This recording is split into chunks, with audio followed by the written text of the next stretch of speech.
आता पुढची बातमी बघूयात। भाजपचे नेते आणि राज्याचे कॅबिनेट मंत्री राधाकृष्ण विखे पाटील यांनी शेतकऱ्यांच्या कर्जमाफी संदर्भात एक वादग्रस्त वक्तव्य केलं होतं। या वक्तव्यानंतर प्रहार संघटनेचे अध्यक्ष बच्चू कडू आक्रमक झालेत। जो राधाकृष्ण विखे पाटील यांची गाडी फोडेल त्याला 1 लाख रुपयाचं माझ्याकडून बक्षीस दिलं जाईल अशी थेट घोषणा बच्चू कडूंनी केली आहे। तर मला जर विखे पाटलांची गाडी दिसली तर मीच त्यांची गाडी फोडणार असाही इशारा बच्चू कडूंनी दिलाय। नाव राधाकृष्ण ठेवायचं आणि कृत्य मात्र कंसाची करत असेल तर हे कंसाची औलाद हाकलून काढा त्या पार्टीतून। तुम्ही तुमच्या मुख्यमंत्र्याला शेर द्यायला लागले का? फडणवीस साहेब एका इकडे कर्जमाफीची घोषणा करतं, तारीख देतं आणि हे वाचाडवीर मंत्री महोदय सांगतं का कर्जमाफी किती डाव द्यायची, काय करायचं, किती डाव लुटायचं तुम्ही त्याचं ठरलं नाही पाहिजे। अरे शुक्र माना लोक तुम्हाला मारत नाही। मी तर म्हणतो जो राधाकृष्ण विखे पाटलाची गाडी फोडून ना त्याला 1 लाखाचं बक्षीस मला मी तर फोडणारच भेटला तर, पण हे नालायकी थांबवा, आम्ही सहन करणार नाही। दरम्यान राधाकृष्ण विखे पाटील नेमकं काय म्हणाले होते बघूयात या स्पेशल रिपोर्टमधनं। सोसायटी काढायची, कर्ज काढायचं, पुन्हा कर्जबाजारी व्हायचं, पुन्हा कर्जमाफीची मागणी करायची। सोसायटी काढायची, कर्ज काढायचं, पुन्हा कर्जबाजारी व्हायचं, पुन्हा कर्जमाफीची मागणी करायची।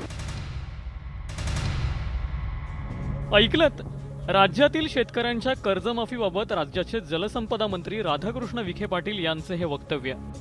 सोसायटी काढायची, कर्ज काढायचं, पुन्हा कर्जबाजारी व्हायचं, पुन्हा कर्जमाफीची मागणी करायची। खरं तर विखेंनी पूरग्रस्त शेतकऱ्यांच्या जखमेवर मीठ सोडलंय। राज्यातील शेतकऱ्यांवर अस्मानी संकटाची जणू मालिकाच कोसळली आहे। हातातोंडाशी आलेलं पीक डोळ्यात नष्ट होत असताना पाहण्याचे भोग या बळीराजाच्या नशिबी आल्यात।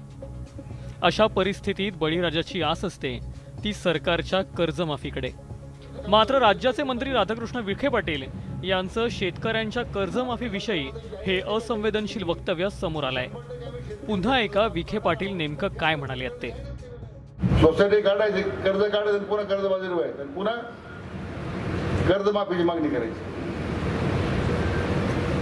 आपलं अनेक वर्ष काम चालू आहे, काही चिंता नाही। महायुती सरकारनं तर जाहीरच केलंय देवेंद्रजींनी की 100% आम्ही शेतकऱ्यांचे कर्ज माफ करणार आहोत, हे आपल्या सरकारने जाहीरच केलेलं आहे। शेतकऱ्यांच्या कर्जमाफीबाबत वादग्रस्त वक्तव्य करणारे केवळ विखे पाटीलच नाहीत तर उपमुख्यमंत्र्यांनीही शेतकऱ्यांच्या कर्जमाफीवरून सुनावलं होतं। तसंच माणिकराव कोकाटेंनीही अशाच प्रकारे बेताल वक्तव्य केलं होतं। तुम्ही पण 0% व्याजाने पैसे दिल्यावर वेळच्या वेळेला पैसे फेडायची सवय लावला। सारखेच फुकतात आणि सारखेच माफ कसं व्हायचं? असं नाही झालं।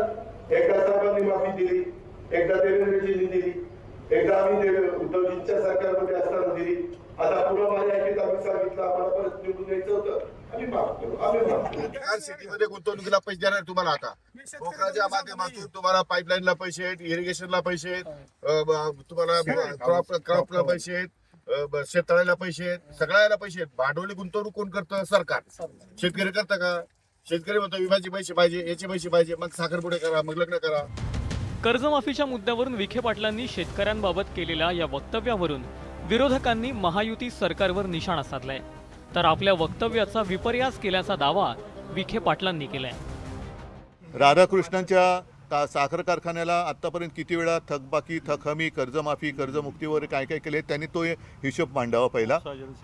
उपसा जलसिंचन मध्ये त्यांचे सुद्धा घोटाळे हे जगजाहीर आहेत, त्याच्यामुळे त्यांना तर बोलण्याचा काय अधिकारच नाही। खरं म्हणजे मला आश्चर्य वाटतं की एखाद्या वक्तव्य किती विपर्यास व्हावं। मी असं म्हणत होतो की आपल्या शेवटी ज्या निवडणुका होतात ग्रामपंचायतीच्या, सोसायटीच्या, या सगळ्या निवडणुकीच्या पार्श्वभूमीवर मग पुन्हा आपणच सोसायटीचे कर्ज घेतो आणि ते कर्ज घेतलं की मग शेवटी बघण्याचा मुद्दा असा होता की त्याच्यामध्ये कुठल्या प्रकारची उत्पादकता होत नाही ना।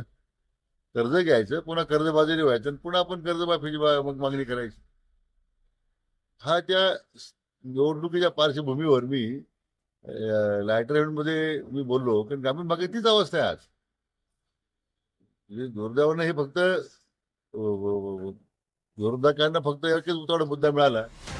आपल्या वक्तव्यामुळे वाद निर्माण होणार असल्याचा अंदाज आल्यानंतर विखे पाटलांनी सारवासारव केली होती, पण तोपर्यंत शब्दाचा बाण सुटला होता।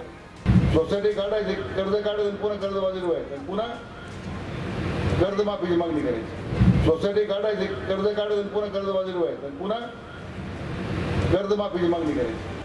Bureau report, news 18 Lokmat.